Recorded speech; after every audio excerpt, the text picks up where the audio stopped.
souhaite présenter comme la soutenance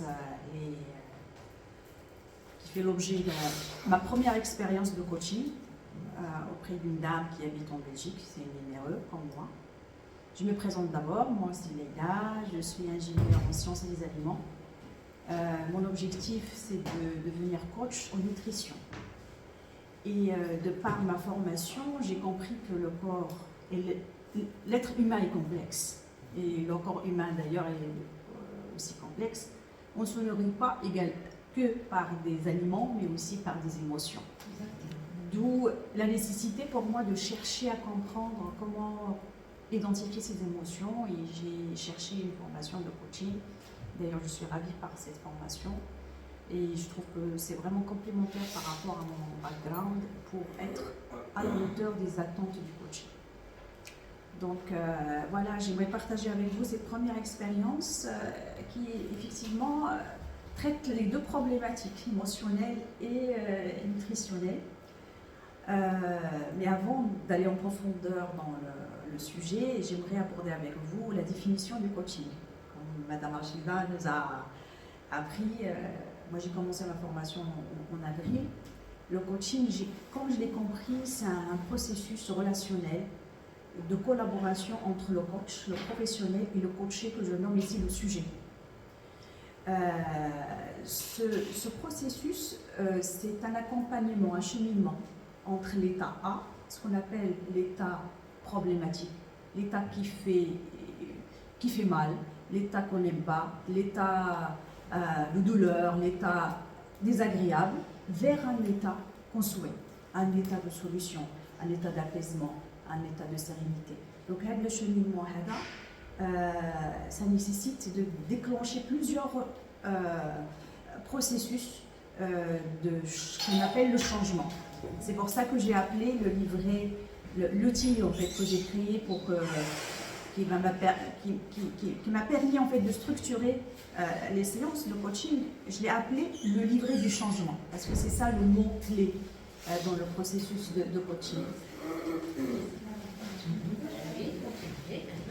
Donc, pour aller encore plus dans la définition du changement, du coaching, pardon, j'ai apprécié la photo que j'ai trouvée sur internet. Je l'ai appréciée parce que ça m'inspire un peu la définition du coaching. Là, je vois trois éléments. C'est ma lecture, c'est ma propre lecture après. Trois éléments. Un fauteuil rouge qui représente pour moi l'état problème. Un mur gris qui représente pour moi, en fait, c'est ma propre lecture, tout ce qui est limitant, les valeurs, les croyances limitantes. Et une porte qui s'ouvre vers de la verdure, un environnement agréable. Ça, c'est l'état espéré, c'est les perspectives, c'est l'état solution qu'on recherche. Donc, l'image a dit, c'est comme ça que c'est pour ça que je l'ai prise et je l'ai mise sur la page de garde. غادي تقولوا لي فين هو الدور ديال لو كوتش dans ce décor. Le décor. Donc, أنا بالنسبة لي le coach, c'est lui qui a fait cette prise de photo. C'est lui qui a fait cette prise de photo et il l'a montré au coaché pour une prise de conscience. Donc, هو كيوريه بأنه voilà l'état ديالك. Tu es dans un état de confort assis sur un fauteuil rouge. Voilà. Les valeurs limitantes qui te bloquent pour aller au-delà de cette situation-là. Il y a des perspectives, mais c'est à toi de pousser la porte. Voilà. Le dialogue, comment doit se dérouler dès le départ. Que le travail, le changement, c'est la décision et c'est le choix du coaché. De la personne qui soit elle choisit de rester dans sa zone de confort, ne rien faire parce que le fauteuil il est bien douillet, il est bien confortable, soit il pousse la porte pour aller vers voilà, la solution espérée pour opérer le changement. Voilà pour si vous avez des commentaires, on peut interagir comme vous le souhaitez après. Voilà, j'aimerais également partager avec vous l'outil qui m'a permis de structurer les séances. C'est juste comme un rapport, mais un rapport que j'ai fait après, parce que au moment des séances, vous n'avez qu'un bloc-notes, vous êtes plutôt présent. la présence constante vis-à-vis du coaché. Mais tu es en train de taper ou d'écrire, voilà. Donc il y a une écoute active. Et le travail, je l'ai mis au propre après, pour être honnête avec vous. Donc il y a des séances, donc j'ai passé à peu près 4 ou 5 séances. Je précise que c'est par visio, donc la modalité est un peu particulière, c'est pour ça qu'il ne faut pas être dans des longues séances parce que c'est par visio, donc pour la concentration et pour être pertinent. Donc j'ai fait 3 quarts d'heure maximum, je n'ai pas dépassé 1 heure les séances par visio.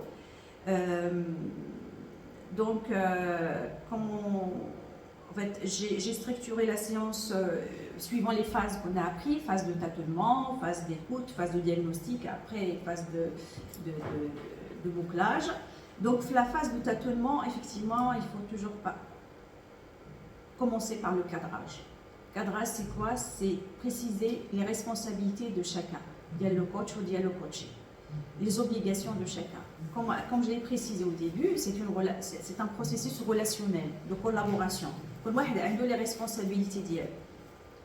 Le coach, il est tenu à la confidentialité, par la confidentialité des informations. Et justement, j'ai changé le prénom de la dame, on va l'appeler Madame Amina. C'est pas son vrai prénom. J'ai caché les coordonnées, j'ai laissé juste des informations un peu générales. Donc, elle est tenue par la confidentialité, par l'acceptation inconditionnelle de l'état de la personne, le non-jugement, et il doit être dans une écoute active, c'est-à-dire une écoute consistante. Il doit comprendre les dits et les non-dits de la personne. De l'autre partie, en fait, le coaché aussi, il est là. Il doit être, la moindre des choses qu'on doit demander, c'est qu'il soit sincère. Parce que ça ne sert à rien de cacher des choses. Elle est là, elle doit en profiter de ce moment de disponibilité le coach pour en parler des choses qu'il ne pourra même pas oser à dire ailleurs ou avec d'autres personnes. Donc on est une personne tierce, on n'a pas de relation particulière, donc voilà, on ne va pas juger. Donc c'est un moment très clé pour que la personne soit là, rassurée, et qu'il soit sincère. Et aussi un point très important que j'ai partagé avec Madame Amina sur la ponctualité. Quand on fixe des rendez-vous, donc c'est un engagement, il faut respecter les rendez-vous qu'on a tracés au début. Et voilà, et aussi, je lui ai expliqué comme quoi il y aura un travail entre les séances, et ce travail-là, il est sous la responsabilité d'un coach.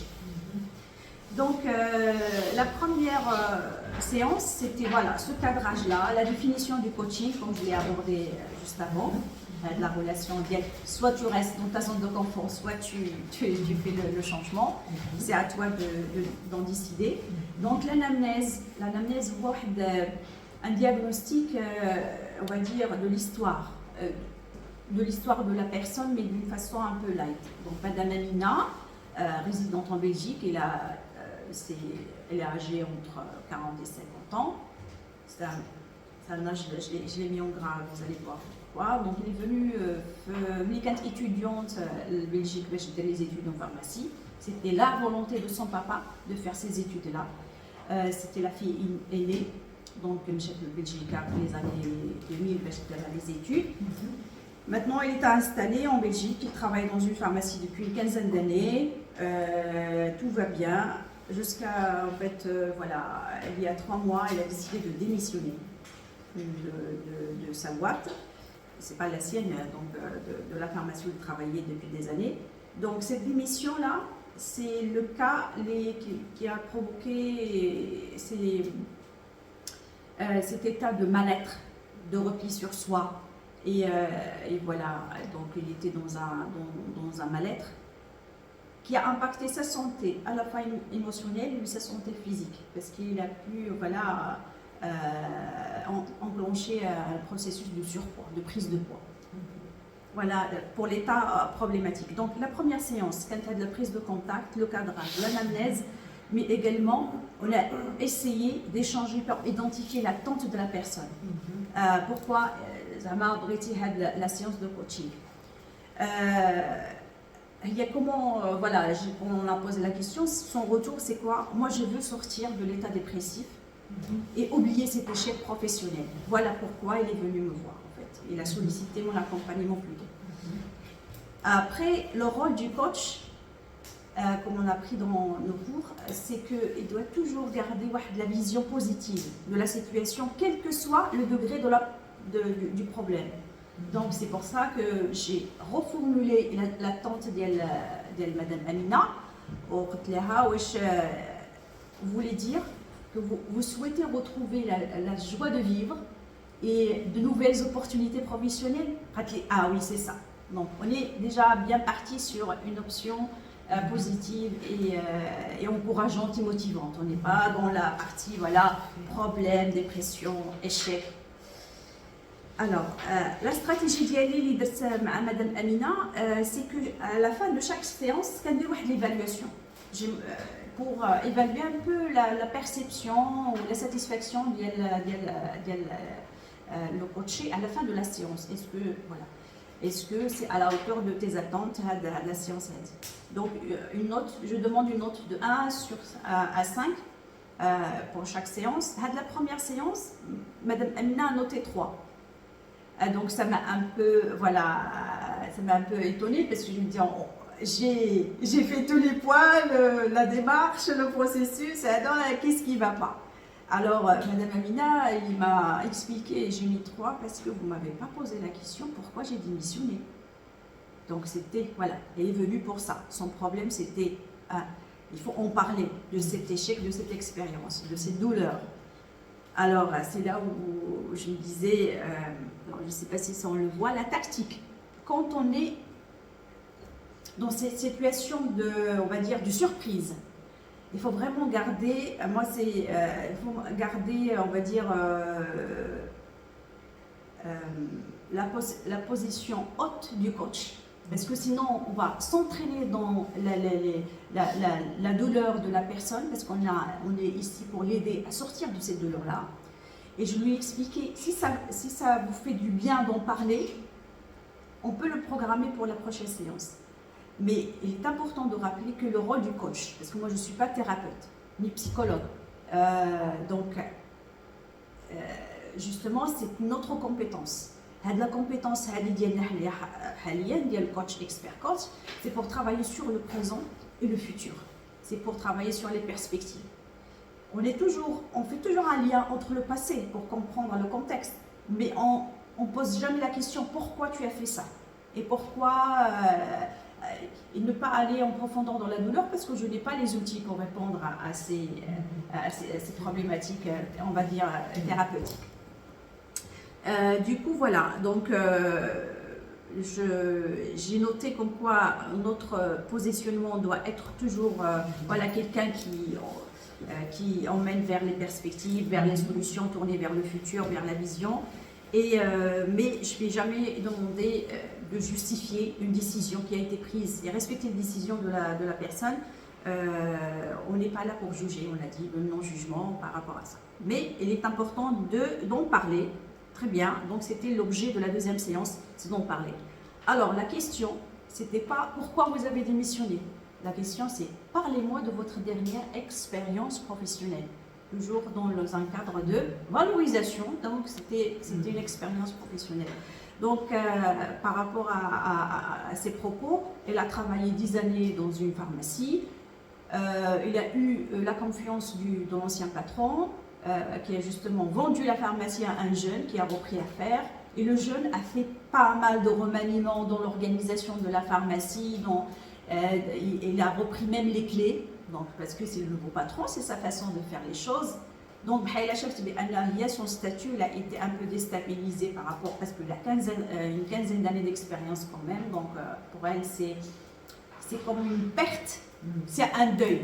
Voilà, proprement dit, un deuil de perdre. Elle était la patronne, elle était comme c'était la pharmacie, lui appartenait. Après, voilà, le choc c'était là. Il n'a pas accepté, donc c'est elle qui a pris la décision de démissionner. C'était pas un licenciement, donc c'était un refus de changement subi par rapport à cette nouvelle organisation, ce nouveau patron. Donc, la stratégie dans cet échange, parce qu'on a l'habitude de ça, hein, quand il y a des changements dans des organisations, on est toujours affecté sur le départ de notre chef, on est toujours affecté, mais il faut se poser la question, c'est si j'étais à la place du nouveau patron, qu'est-ce que je vais faire? Voilà. Est-ce que ces changements qu'il a fait sont légitimes ou pas? Alors, ce qu'on a appris à faire, c'est la pratique de la confrontation. Quand l'a coaché, par exemple, l'exemple que j'ai proposé à la coachée par rapport à, par exemple, parce que je sais qu'il a acheté une maison au Québec, quand vous avez acheté cette maison, est-ce que vous avez fait des modifications, tu as fait des travaux? Oui, oui, parce qu'elle n'était pas à mon goût. C'est pareil, Claire, Tacide, la pharmacie il y a les années 80, c'était pas son goût, il a fait le truc. Oui, c'est vrai, effectivement, c'était ça. Le réel problème. Qu'est-ce qui te. C'est quoi le. Donc, c'était pas ça peut-être la décision de démissionner. C'était le point d'un non-retour par rapport à une situation lourde qu'il y a dans son passé professionnel et familial. Voilà. Donc, le problème réel, donc j'ai noté un peu toutes les... voilà. Donc, après, par rapport à ta situation actuelle, pourquoi tu es en colère? Dis-moi. Maintenant, je n'envoie le moshkil exactement. Donc, il y avait un petit souci de secret professionnel, on va dire. C'est qu'elle, par rapport vis-à-vis de sa famille, elle n'était pas... Elle est venue en Belgique pour faire des études de pharmacie. تقاتلت في الدراسة ديالها ما نجحتش la première année عاودت نجحت في la deuxième année عاودت donc troisième année elle a été bloquée قالت لك هادشي c'est trop dur je peux pas y aller plus loin mais il a persévéré quand même il a fait une école de préparatrice de pharmacie donc 3 années encore elle s'est acharnée dans les études c'est une femme bosseuse travailleuse studieuse يعني كتقرا مزيان donc il a quand même allé jusqu'au bout dans ce processus de formation lié à la pharmacie pour son père. Donc voilà, pour être à la hauteur des attentes de son papa, qui lui finançait les études. Donc il est allé jusqu'au bout pour être pharmacienne, mais préparatrice en pharmacie, mais l'objectif c'était voilà, travailler dans une pharmacie pour que le statut soit, mon identité c'est être pharmacienne. Donc voilà, le secret, il n'a pas réussi ses études de pharmacie, donc il n'a pas obtenu le doctorat en pharmacie, mais il n'a pas dit à son papa. Par crainte, par peur, il a besoin de l'amour de son papa, parce que ça fait il a pas, par déception, donc il est l'aîné, donc il n'a pas dit. Mais tout le monde sait que voilà, Madame Amina a travaillé dans la pharmacie. Donc voilà, le secret qui est lourd, qui l'arrange depuis des années, mais heureusement, il y a cette douleur-là qui est profonde, mais heureusement, il y a un mari qui est compréhensif. Heureusement. C'est pour ça que moi, au lieu de... le positionnement de le coach, expert coach par rapport au thérapeute. Pour un thérapeute, il va traiter la relation père, papa, enfant, famille, voilà. J'ai pas les moyens, j'ai pas le background, donc j'ai travaillé l'actualité, la relation avec l'entourage, avec le mari, avec les enfants, ta relation actuelle, pour aller au-delà. Ou laquelle je l'ai conseillé pour ce point-là d'aller voir un thérapeute, pour un psychologue. Du coup, pour voilà, donc j'avais compris que le deuil n'est pas terminé par rapport à son papa, il y a quelque chose, une blessure émotionnelle très profonde. Donc le rôle de l'entourage, la tactique pour aller au présent, pour activer les clés du présent. Le mari ديالها il était au courant parce qu'ils ont fait l'école اللي فيها البارapharmacie paramédicale تما فيها واحد la spécialité فيها naturopathie وتما قرا الزوج ديالها ناتيوروباثي تما تلاقاو دونك فوالا دونك هادو هما الاقدار تلاقات مع الزوج ديالها دونك سي كو الى في كل هذا سميتو. Donc après par rapport au travail, la place du travail dans la vie de Amina, elle est primordiale. Pour elle, mon travail c'est ma vie, et s'acharne dedans. Après, quand quelqu'un te dit mon travail c'est ma vie, et il y a quand même une représentation identitaire de dire moi je ne suis rien, que si je ne travaille pas je suis rien. Ce qui fait pourquoi il a déprimé profondément à la phase de la démission. Yani, tout ce qui est à part, c'est pas intéressant. Être maman, s'occuper de ses enfants, s'occuper de la maison, faire des activités extra-professionnelles, c'est pas intéressant. Le travail, c'est ça. Moi, ce qu'on appelle les facteurs limitants, les valeurs limitantes, les croyances limitantes. De se dire, moi, je ne vaux rien si je ne suis pas pharmacienne. Je ne vaux rien si je ne suis pas ingénieur, je ne vaux rien si je ne suis pas médecin. Il y a des personnes qui sont tellement liées à leur identité professionnelle qu'il suffit juste d'un petit qu'une lacune dans la carrière, ils dépriment. Parce qu'un homme a de l'identité, un problème d'identité. On va faire le diagnostic tout à l'heure sur ça. Donc, du coup, voilà, par rapport au travail, c'était sa vie. Donc, le conseil, c'est d'aller voir un thérapeute pour la partie deuil du papa. Mais après, nous, on a des outils quand même, on a appris des outils pour identifier un peu le profil de la personne, ses besoins, fine la source du problème. Donc, je me suis basée sur la pyramide de Maslow pour les besoins. Et il me semble pour le cas de Madame Amina, le besoin fondamental, c'est qu'elle a besoin de l'amour de son papa. Donc, c'est pour exprimer le besoin, c'est pour ça qu'il a fait ce qu'il a souhaité, il ne voulait pas le décevoir, même s'il n'a pas échoué dans ses études. Voilà. Donc, il y a je ne connais pas la relation, je ne suis pas allée jusqu'au bout, justement, parce que c'est le champ des compétences du thérapeute. Après, pour la pyramide de Dietz, il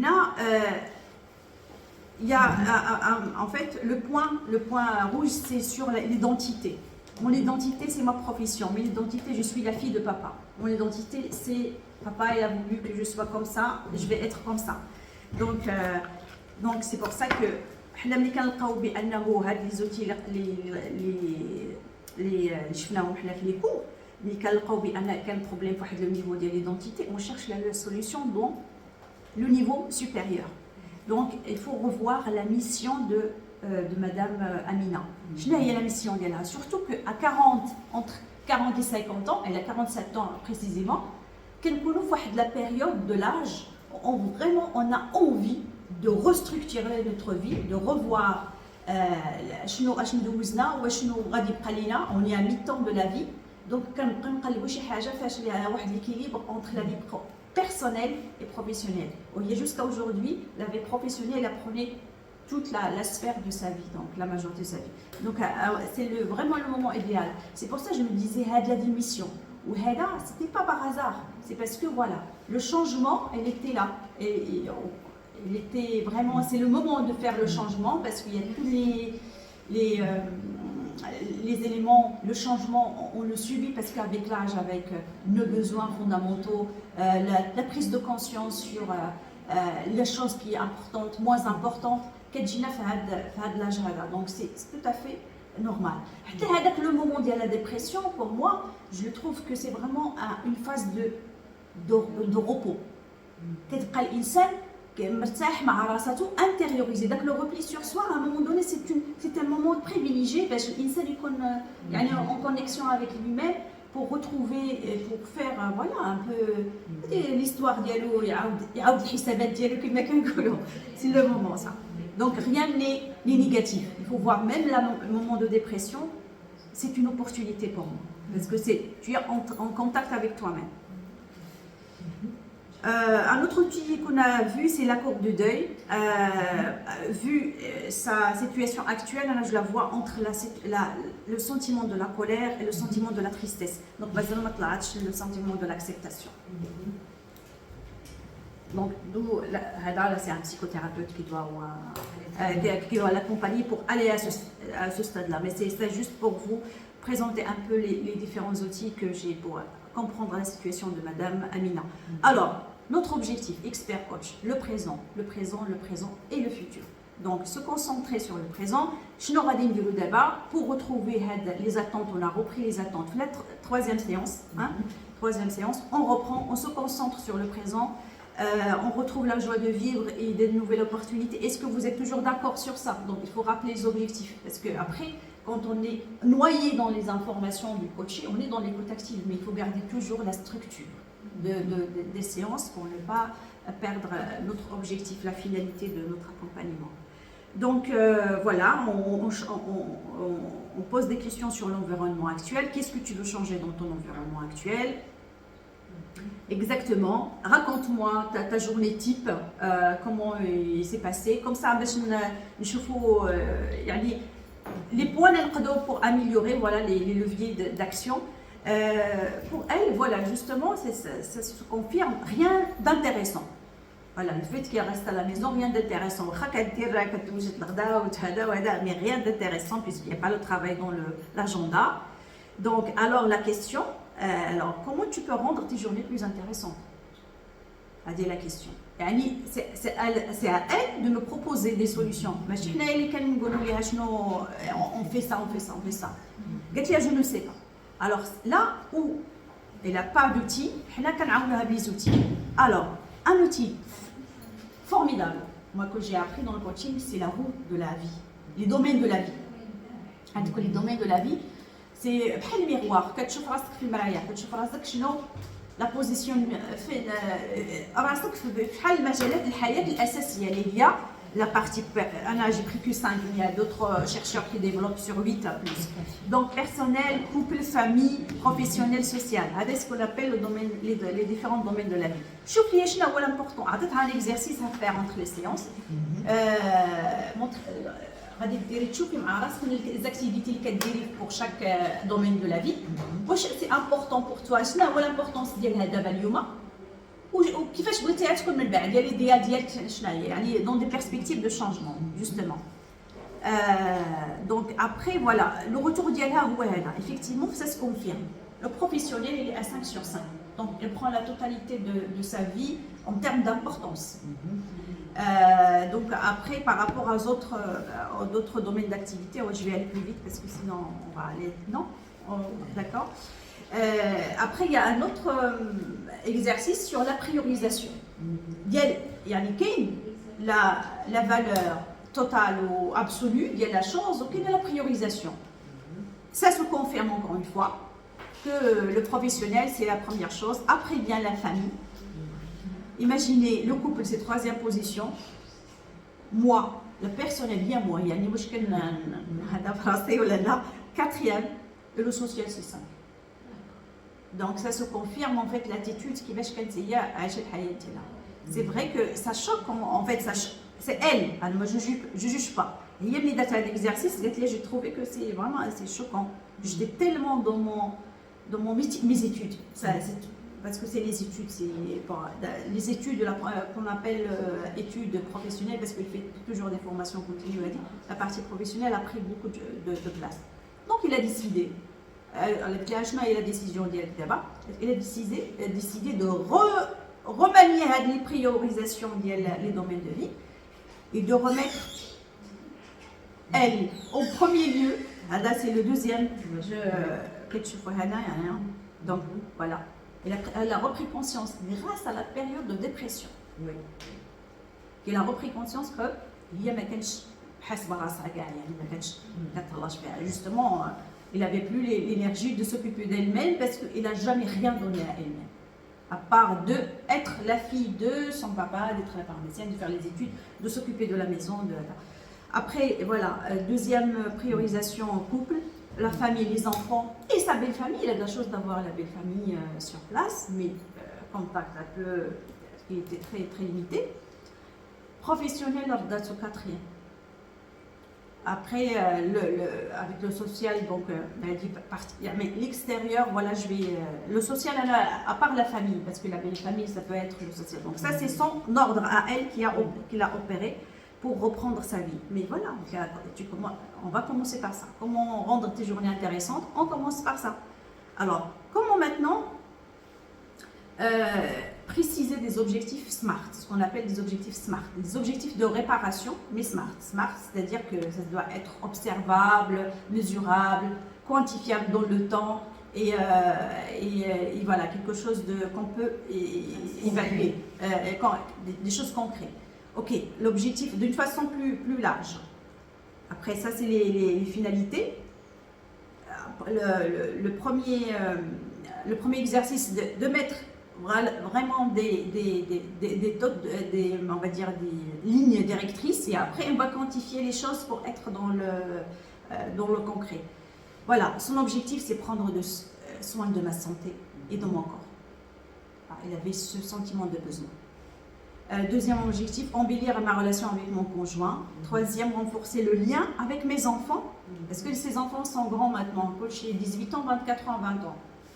Et ça fait que il est autonome, donc ma avec la relation, et avec la belle famille aussi. Donc, ce sont ces propositions. Hein. C'est le travail du coaché, c'est le travail intellectuel du coaché. Elle prend le temps entre les séances de proposer des exercices. Alors, pour les bien-être, Anna, sur le côté, parce que je suis nutritionniste de formation de base, j'ai vu qu'on son IMC, elle est vraiment limite obésité, il est à 29,9. L'IMC, la taille sur la masse sur la taille au carré. Donc c'est un indicateur. Effectivement, il a repris du poids, parce qu'il grignotait tout le temps. Ben voilà, c'est normal. C'est la nourriture, la bouffe émotionnelle. On n'est pas bien, donc on ingère des choses. Donc, et quand le travail, quand on a la possibilité de marcher tous les jours. d'aller يعني كنت عندها واحد même sortir وهذه وملي ديميسيونات وهي جالسه في الدار c'est dans le pas besoin de voir les autres gars, même les courses il les faisait plus, donc il y avait une rupture vis-à-vis de la vie extérieure. Donc voilà, elle a décidé quand même de reprendre ça en main, parce que ta santé c'est ton capital. C'est comme ça que tu peux pas aller plus loin. C'est d'abord, tu n'as pas l'énergie suffisante pour t'occuper de toi-même. Donc, la marche, 30 minutes chaque matin. Son objectif, il l'a fixé, c'est elle qui a fixé son objectif de perdre 5 kilos avant 2025 et se faire aussi aller chez le coiffeur de temps en temps. Ça aussi, il a négligé parce qu'il ne travaille plus, donc il a laissé de côté. Sur la vie de couple, il a programmé un voyage en couple durant la fin de l'année, ça m'a congé de Noël, ou pour renforcer le lien avec les enfants et la belle famille, parce que le lien avec les enfants et la belle famille, ils ont organisé des repas. Chacun a le tour dialogue, il y a la tante, la grand-mère, une fois par mois, même si c'est consistante ou qui demande beaucoup de choses. Donc c'est ça, c'est ses propres propositions, donc c'était très bien. Donc pour la consolidation du changement, je lui ai demandé, il m'a envoyé comment il a pu programmer ça dans un calendrier, d'aller chez le coiffeur. Il a justement pris un rendez-vous chez le psychologue en décembre, donc il va se faire des hammams et voilà, pour prendre soin de soi. C'est très très très important ça, de partir de soi. Alors, la 5e séance, il me semble, c'est pas la 6e, donc il y avait la phase du bouclage. Le bouclage, le coaché, il est autonome. Il a décidé des décisions, il a opéré des changements, il a ressenti c'est pertinent ce que je fais, je vais le faire, je vais aller jusqu'au bout de ça. Il n'a plus besoin de notre aide. D'ailleurs, parce qu'il a laissé tomber la recherche d'opportunités professionnelles, qui a envie de rechercher de nouvelles opportunités professionnelles, tu peux reprendre contact avec moi pour retravailler ton CV ou ta motivation. Et sur la partie prendre en charge ta situation actuelle, ça veut dire te faire sortir de la repli de soi ou être active un peu, être vivante quoi, à quelqu'un une autre Amina, sauf Amina la pharmacienne, alors tu es dans la bonne voie. Je l'ai félicité par rapport à sa persévérance et par rapport au travail qu'il a fait. Avant de boucler, en fait, la boucle, il y a toujours la vision dans les 5 années à venir. Pour garder toujours l'option و سي لامبيسيون كيفاش كتشوفي راسك باش ما تكونيش غير في لو موين تيرم لو تري تري كور تيرم. Je dis que j'aimerais bien travailler avec mon mari en tant que naturopathe. Donc, ça a répondu à sur le professionnel. Donc, غادي دير naturopathe au lieu de قالت لك اصلا القضيه ديال انك نداوي الناس بالدواء وهذاك الشيء ça n'a pas été tellement زعما j'étais pas convaincue, c'était pas ma mission. ولكن j'ai fait ça parce que elle avait le statut, le prestige de pharmacie. Donc désormais sa mission, il a retrouvé sa mission, il va soigner les gens d'une façon naturelle avec des produits naturels. Alhamdoulilah, voilà la clôture de la séance. Donc pour la clôture de la séance, j'aimerais partager avec vous la conclusion suivante, surtout sur le rôle du coach, de l'expert coach. C'est d'accompagner la personne dans son chemin, c'est le chemin, c'est son chemin de changement, en adoptant toujours une approche tournée vers la solution, vers l'avenir, vers le champ des possibles. Le coach reste un artiste. C'est ma méthode. Et chacun a sa propre méthode. Donc, il n'y a pas un protocole unique pour suivre les séances. Donc, le coach est un artiste, comme le positionnement, un libérateur de parole, un détecteur de potentiel et un éclaireur de chemin. C'est une très belle mission que j'aimerais bien vraiment concrétiser dans ma vie proche professionnelle. Pour partager juste ma propre vision des choses, le changement, ça fait partie de la vie. C'est ça, le changement, c'est pas l'exception. Le changement, c'est la chose naturelle et quotidienne de notre vie. Mais pour opérer des changements, qu'on ne subit pas mais qu'on choisit, il y a trois clés, trois principes, il me semble. Nia, والعمل واليقين في الله سبحانه وتعالى. وشكرا لكم.